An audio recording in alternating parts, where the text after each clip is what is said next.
Hey, hi, hello. This is Let's Talk About Myths, baby.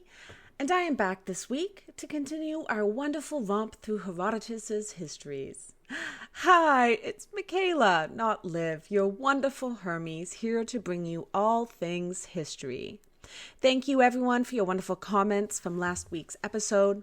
I'm still very new to this whole recording myself for the show, so I'm pretty nervous, but you're all so lovely and welcoming, so I'm very excited to bring you more history every once in a while. Liv super appreciates it as well. Her book deadlines are wild right now, but she is busy working at it and killing it as always. I will hang out with y'all though and bring you the wonders that is Herodotus and his many, many tangents. Will he get to the point today? Only time will tell. A quick note on translations for you all, because I thought you might like this information, or maybe you won't, whatever. I find it interesting and I'm giving it to you anyways. So, originally I was thinking of using the Waterfield translation from Oxford World's Classics. It's a perfectly good translation, if a little dry, but I mean, it's good. I, however, did not want to sit with it for as long as I have to for these episodes, so I ended up picking up the Holland translation from Penguin Classics. And I have to say, Holland gets the dry wit and sarcasm that Herodotus is so known for. It's absolutely delightful. So, if any of you want to try your hand at reading the histories and enjoy a sassy old man, the Holland translation is the way to go. However, if you do not feel you have a firm grounding in the geography and everything, I would highly recommend you look for the landmark Herodotus, edited by Strassler and translated by Purvis. Generally, the landmark series is pretty fucking amazing and very worth it. They just do a beautiful job of adding notes and maps and context throughout the work so that you can get a good grounding in the surrounding context of the text. Just for a quick reminder of last week's episode, we were introduced to the reason for the quarrel between the East and the West. Basically, there was a long spree of seizing women because, women are meant to be seized, apparently. Then we jumped into present times, looked at the Lydian Empire, and through many twists and turns, eventually found our way to our current main character, Croesus. Remember Croesus? He asked Solon who was the luckiest man because obviously it was him with all his wealth. And then it wasn't. And then his son died. There was something in all of that about Periander the tyrant at Corinth. Will he show up again? I hope not, but I suppose we shall find out.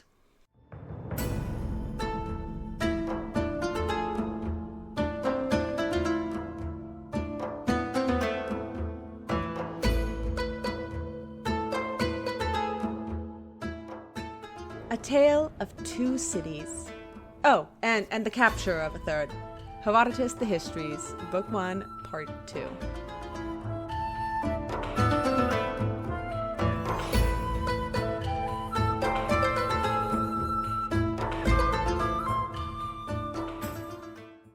So last we left off Croesus, he was mourning his son, refusing to rise from his bed despite all his wealth and wonders.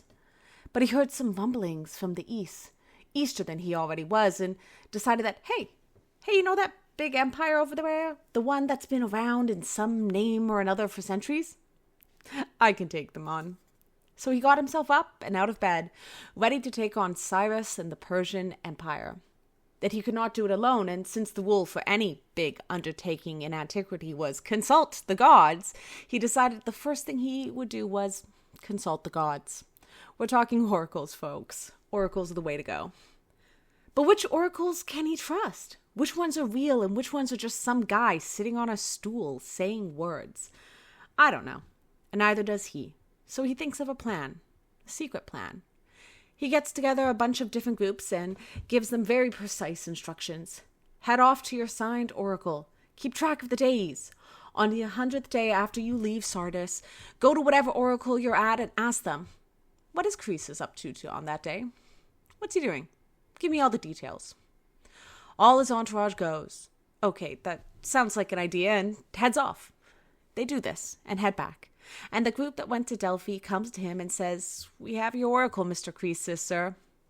"Excellent," he says. "Tell me what the Pythia said." They start. "Well, she said that she knows everything, she knows the number of all the grains of sand, and she knows how much water is in the sea, and she can understand those who can't speak, and even madmen make sense to her. And then she said that you were spending that day cooking in a bronze pot with a bronze lid. Inside there was lamb's flesh and a hard-shelled tortoise." They were concerned because this was mad. But Croesus, upon hearing this, was likely jumping up and down, all excited because, yay, finally, a correct oracle. For you see, indeed he did spend that day cooking up a hard-shelled tortoise with some lamb in a bronze pot. And now he was absolutely certain that the Pythia is one of the accurate oracles out there. He can trust whatever she says. Herodotus also says that apparently the oracle of Amphiaraus was also correct, but they have no idea what they said. And if I had to take a guess, I'm thinking it was something to do with a bronze pot and a tortoise, but what do I know? Croesus, so very, very happy that there is an oracle he can trust, sends off many riches to Delphi. He kills so many animals, sacrificing them to the god of Delphi in thanks for his accurate tellings. Has a lion made of pure gold sent to sit outside the temple in thanks. But now that he knows that the oracle can be trusted, well, now he needs his actual question to be answered. So yet again sends off another group with more gifts to ask the oracle one more question. The next question was, should we go to war with the Persians? Oh, so should we ask someone to be our friend in this, to give us some help? Off the two groups went to ask the two oracles these questions, and they both returned with the same answer. Quote, that Croesus, if he did go to war with the Persians, would destroy a mighty empire. End quote. Also, he should see whichever of the Greeks was the strongest and get them on his side. This made Croesus very happy, and he sent another group off for more oracles, and also to give the Delphinians gifts for this wonderful news. And, after this, the Delphinians were so happy that they said Lydians could skip the line in the future for any oracles they want, and if they wanted to become citizens of Delphi, they just could. So he sent them off to ask a final question. Will my reign be a long one? Only when a mule is the king should you run, bud, the Pythia replies. And Croesus goes, well, that's silly. Such a thing will never happen. I shall rule forever. Ha-ha, lucky me. Well, now I just need to figure out which of the Greek states is the strongest and get them on my side. That shouldn't be hard. Greece is in a place full of drama and contradictions and warring city-states, and the Greek people are so together, like a big sister who seems to just be cruising through life. Unless you're that big sister's friend, then you don't see all the insane antics that are going on. The coke-filled nights just to wake up at 5 a.m. the next day to go to spin class before you head to your corporate job downtown. Oh, that's my own tangent. Just getting you guys ready for the next of the Herodotian tangents that we just need to accept and love from him. Right. So Croesus made some inquiries. Which of the Greek polises, remember that means city-states, is the strongest? Athens and Sparta are the answers he receives. Great. 2 options. Surely we shall start by seeing why that is so and which of his options are right. Oh, nope. Of course not. First, we must consider where the Athenians and Spartan people came from and how Greek they are, because apparently this fucking matters. It doesn't. It's just Herodotus doing his Herodotus thing. But also, there's something interesting in these little tidbits. Remember, they came from discussions with people about wandering about. So maybe my little social historian heart is just going, cool, wow, this is what people thought about themselves and the people around them way back in the day. That's pretty neat. Great. Okay, so here we go. Herodotus tells us that the roots of both the Lacedaemonians, that's the fancy name for the Spartans, and the Athenians are ancient, yet they don't come from the same tree. See, the Athenians come from the race of Pelasgians and the Lacedaemonians from the Hellenes. Who are these 2 people, you may ask? Great question. One I cannot 100% answer. Sorry. The Hellenes rings a bell, the Pelasgians less so, but hey, they both exist within not only mythic history, but the Greeks' understanding of their own history. There's something of that old indigenous debate, who has more right to the land, the Spartans or the Athenians. But I can't say for certain, so I beg your forgiveness, my ignorance, and maybe, if you lovely Patreons decided, I could do an episode on it. Historia is on its way back, after all. My life has just been a mess of the last year of school, Telemachus's daddy issues, and potentially learning that I have undiagnosed ADHD since I gave up on caffeine. That's been fun. Anyways, let's leave my tangent aside and get back to Herodotus. Herodotus says that the Pelagasians were indigenous to the land, while the Hellenes were not, and instead lived a nomadic existence. They moved about in, I think, the north is what I'm getting, and at one point settled on Mount Pindus, where they eventually came to be known as Macedonians. Interesting. They set off again, as nomads do, but eventually made their way into the Peloponnese, where they set up camp and became known as the Dorians. Now, Herodotus goes on to tell us about their languages. But I don't want to do this. It's not necessary, and it's long, and concluded with a statement that says, as far as he is concerned, the Greeks have always spoken Greek. This is a tangent I refuse to include, but it is in Book 1, chapters 57 and 58, if any of you would love to read it. There's a lovely line here about the Pelagasians, and that when they stuck with their own language, they never accounted to anything, so neat. Whatever. Let's talk about the two groups of people Herodotus is concerned with. So, to start with the Athenians, because, you see, during the 6th century, they had their own troubles going on in the city. At this time, Athens was under the tyranny of Pisistratus. Have I talked about this guy, or am I just getting flashbacks to my Athenian history class? Who knows? Pisistratus was the son of Hippocrates. Not that Hippocrates. There's so many Hippocrates. Don't worry about it. This Hippocrates was known for making some sacrifice during an Olympic game by putting meat into cauldrons and filling them with water. And despite no fire being set, the cauldrons started bubbling and boiling. Chilon, a Lacedaemonian, witnessed what happened and gave advice to Hippocrates. Don't have a child. Don't bring a woman into your home who could give you a child. Just don't do it. What interesting advice. Why? Whatever. Hippocrates doesn't listen to him, and that's why we have Pisistratus. Well, Pisistratus has big goals for his life. He wanted to be king. He just could not wait to be king. And Attica was having a moment. There were a lot of fights. People really were just not getting along. One of the groups was led by Megacles, the son of Alcmaeon. How I love the Alcmanidae. Wow. Anyways, and the other was led by Lycurgus, the son of Aristolydes. Pisistratus was like, hey, I could do this too, and set himself up as head of another faction. And one day he fucks both himself and his mules up with a knife, leaving leave the donkeys alone, man, and rushes into the city, saying that enemies were upon him intent on murder. He managed to convince the Athenians that he needed a personal group of bodyguards, to which they gave him, and then he proceeded to use said bodyguards to take the Acropolis. Thus, the first tyranny began. To be fair, he didn't do much during this first tyranny. He didn't try to change much of how Athens functioned at this point. But the other two groups, Megacles and Lycurgus, didn't love that he was in charge and decided to work together to get rid of him. And then immediately, they started fighting again because, of course, this is what happened. Whatever. Guess what happened next? Megacles, the Alcmaeonid, goes to Pisistratus and offers to allow him to marry into his family to help him gain power again. I don't, guys. I don't. I mean, this is truly why I love Greek history, because make this make sense to me. It simply doesn't. He kicks the guy out one minute and the next goes begging for him to come back. I love it. Anyways, so Megacles and Pisistratus come up with the most clever plan, which involves a very, very tall woman. They go into the countryside and find a woman. Her name is Fia. They dress her up in an entire panoply of arms as the goddess Athena, and then they put her in a chariot with Pisistratus. They send a runner off to proclaim to the entire city that Pisistratus is being led back by none other than the patron goddess herself, Athena. How could they kick him out? Obviously, he was meant to rule here. Everyone was so convinced that they welcomed him back with open arms. Second tyranny secured. Herodotus is quite hilarious at this moment.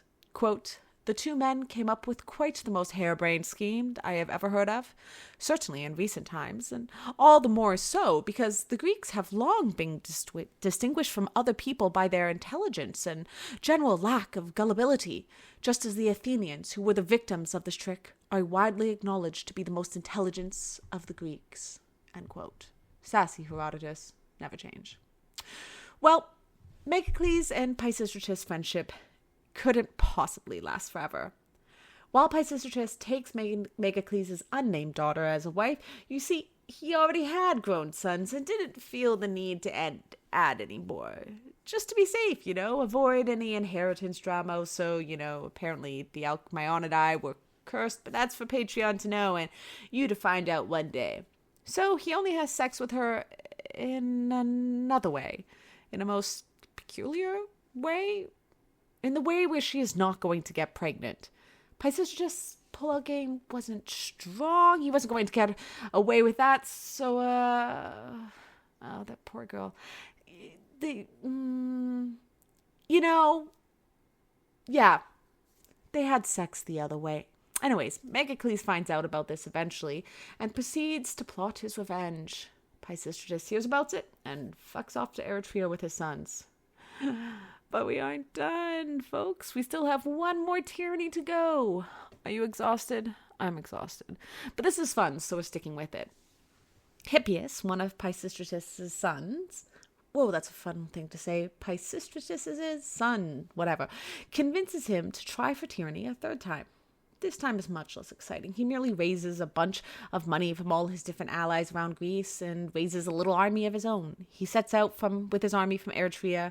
They move to Athens along the way from Marathon. The two armies, Athens and Pisistratus', meet at Pellene at the Temple of Athena, and after a small oracle from some guy, Pisistratus sends his men out to meet the Athenians. I don't think the Athenians' hearts were really into this battle, because what happened was they were pretty much just chased off by Pisistratus' men, who were ordered to do no harm and instead say, hey y'all, no reason to fear, go home, chill out. This worked. He got the tyranny for a third time. And he went hard this time. He made sure he had firm control. He kidnapped the children of those who opposed him and sent them off to Naxos as political prisoners. Because apparently Naxos had also had a fun little tyranny recently installed. Huzzah! Pisistratus had power. That was the state of Athens that Croesus learned. Now it's time to discuss Sparta.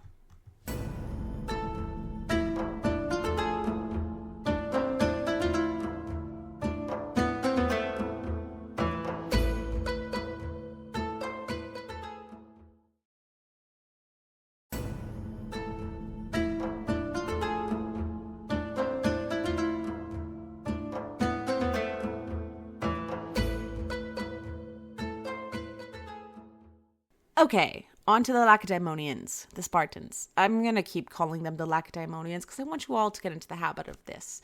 Lacedaemonians are Spartans. Well, what was going on here? You see, at the very beginnings of Sparta, they weren't doing so strong. It took them a while to be the ridiculously rich people that we eventually come to know and love. But in the days of the King Leon Hegesicles, remember that dual kingship? Neat, pretty cool. They were fighting the Tegeans. Herodotus says earlier they were even worse off domestically. They sucked domestically and internationally. So they needed to have a better constitution, and this is where Lycurgus comes in. No, not the Lycurgus, son of Aristolades, we were briefly talking about with Athens. This is an entirely different Lycurgus, obviously. Well, he sets off for Delphi to say, hey, what should we do about what's going on? The Pythia replies, hey, are you a man or a god? I think a god.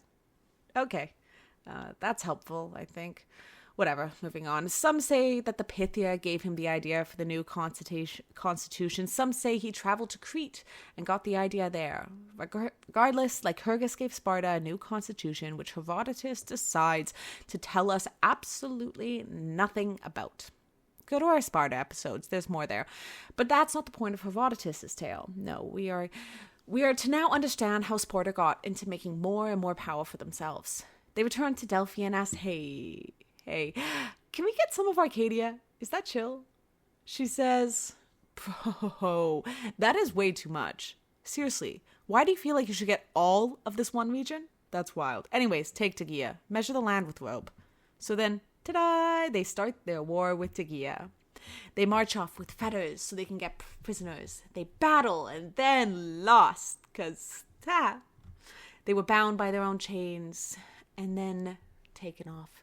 They were set to work on the plains of Tegea, measuring it with rope. Ah, the irony. We love a good oracle. When Anaxandrius and Everston were kings, same time as Croesus, the war had ended. But this is how we got there. Thanks, Herodotus. We were worried. Well, they sent off another delegation to Delphi because, like, WTF, they were not winning Tegea.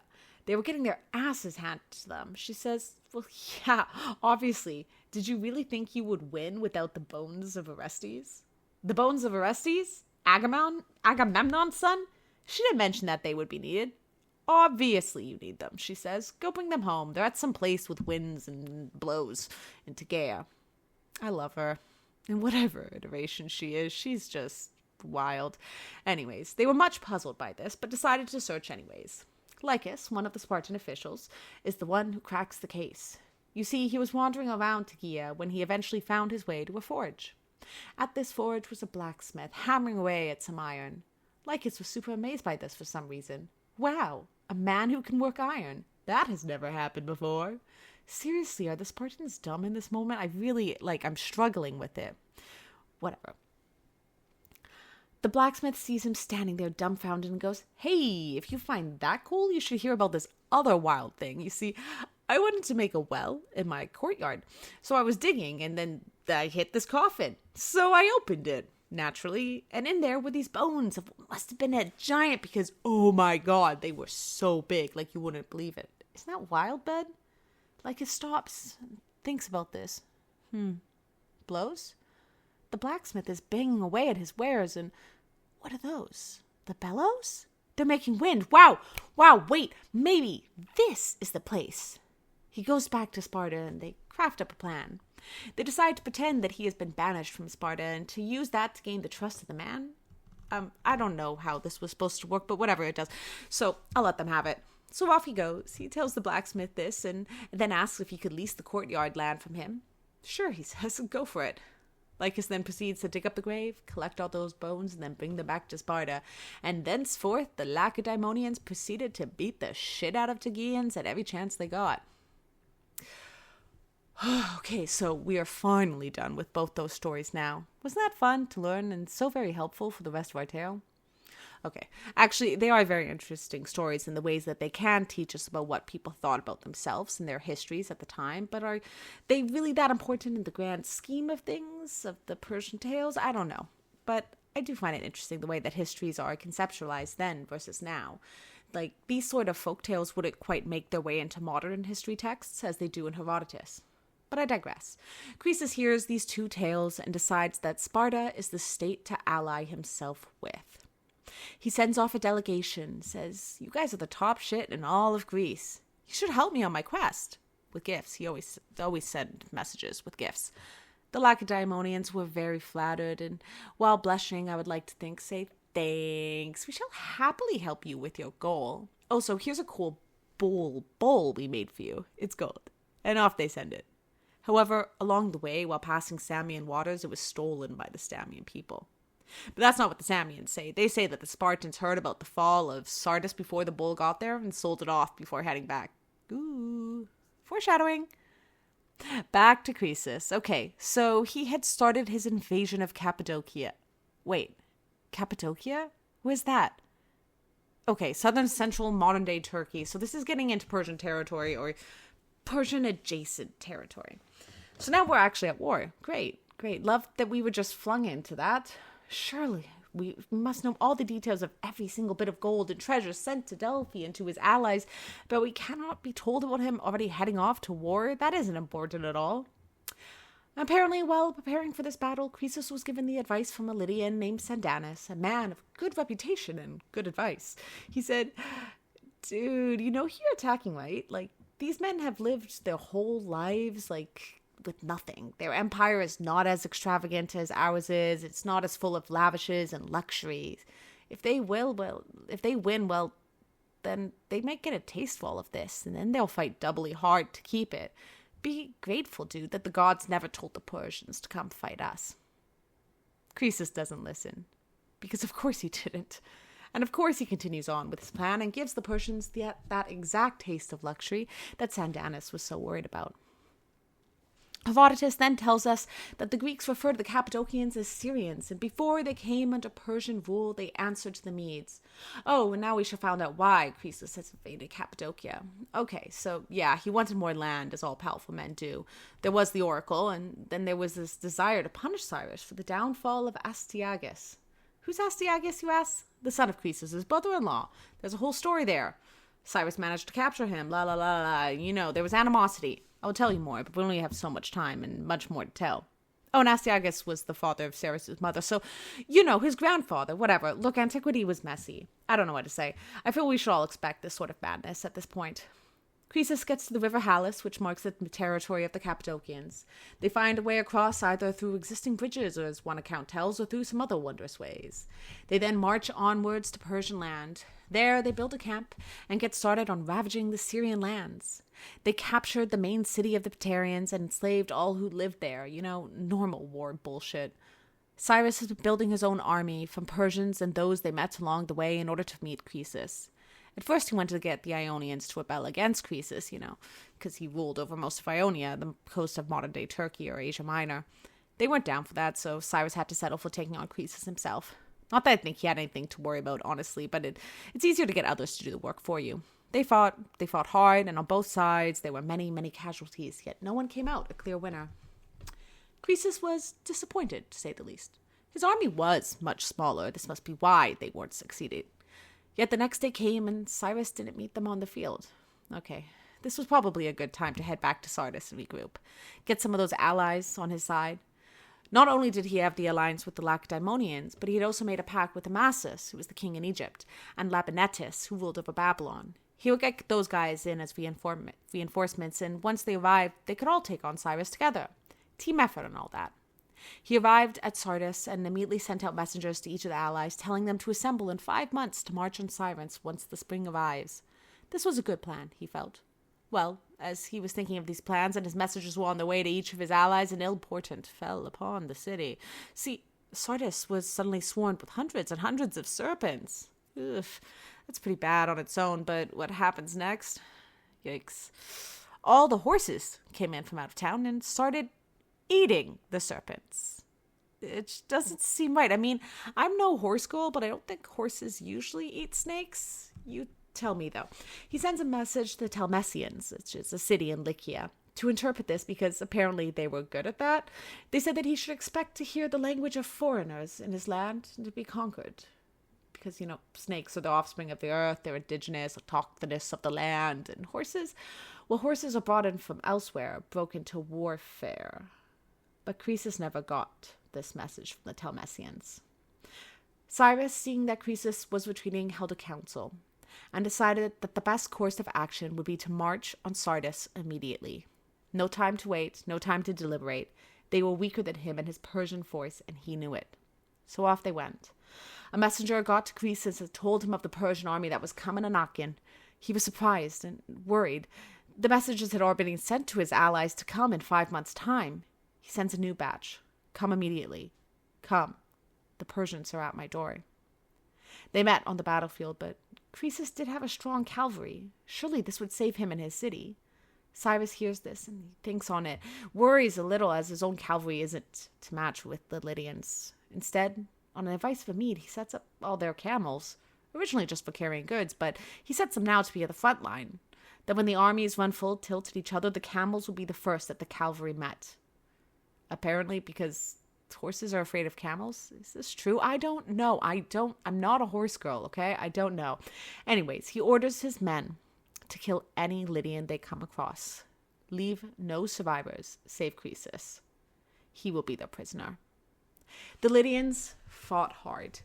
They came down off their horses when they realized they would be no help, as they were afraid of the camels, and fought hand to hand against the Persians. But it was all in vain. They were killed, and the city was sieged. Sardis had fallen. The Spartans, well, they didn't answer the call of the Lydians because in typical Spartan fashion, they were preoccupied. They were fighting with Argos. of what you might ask? The region of Thyri, which they had recently annexed, despite it being part of Argive territory. You know, there's some similarities here, whatever. They fought. Look, it's a tangent. I don't want to give any space because I'm already so close enough with my word count for the episode. So, like, look, Sparta was doing its Sparta thing. It's chapter 82 of book 1, if you want to read it yourself. They heard the messenger's request for aid, the Spartans. They got themselves ready to head out, and finally, new news arrived. Sardis had fallen. 2 weeks after Cyrus had routed them back into the city, Cyrus had told his soldiers that any who managed to break into the city could expect a great reward. None had managed it, except for one. You see, back in the time of an earlier king by the name of Melis, the Telmessians, you know, the ones who interpreted the horse snake sign, said if you carried a lion along the perimeter of the Acropolis, none would ever be able to siege it. He did this, except he left out one area, a cliff, a very precipitous and dangerous cliff. Surely no one would ever attempt it. But one did. A Mardian named Herodotus scaled this cliff that the Lydians were so sure no one would ever attempt. And as he climbed, more and more Persians followed him, until enough made it in and captured the city. So what happened to Croesus? Well, remember his son? No, not the son that died. God, come on, guys.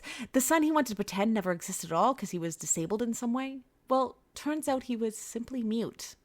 Apparently, Croesus had tried to help this issue, including asking the Pythia for advice. Is this the theme?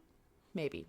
She said, "Hey, man, be careful what you wish for. You may not actually want to hear this son's voice, for you see, when this son finds his tongue, well, that will be an evil, evil day.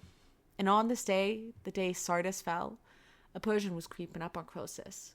Croesus didn't notice in the slightest, too distracted by the downfall of his kingdom and people. But his son did, and his son called out, 'Please, please don't strike down my father. Don't strike down Croesus.' And that was that. From that day forward, the boy could speak perfectly, and that was the fall of Sardis."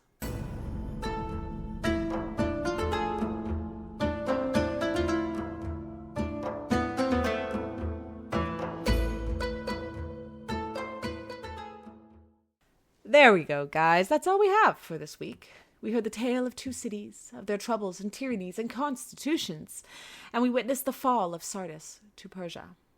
Cyrus has come into the picture big time now, and he's a pretty big deal. We're going to be seeing a lot of him, especially if I come back later on to look at more books of Herodotus. Would you like that? It might be fun. I'm finding joy in doing these episodes. School is especially difficult right now, merely because it is my last year, and I am doing an honors thesis, and it's hard work.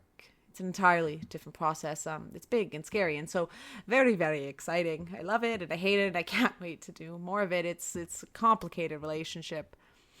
Anyways, these episodes have been stressing me out a bit, but that's only because I don't really like being perceived or being in the spotlight in any way. However, history is fun, and Herodotus is fun, and I'm kind of enjoying sharing this with you guys and all that stuff. So I know Liv appreciates the time as well, and well, hey, it's fun. So whatever. You know what? We're going to keep going with this. So Let's Talk About Myths Baby is written and produced by the dearest Liv Albert. Michaela Pangowish is the Hermes to all your Olympians, the producer, and eternally exhausted, but still powering on.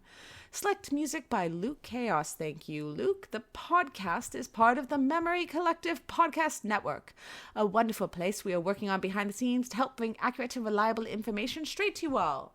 Did you know that we're doing a live stream for International Podcast Day the weekend after next?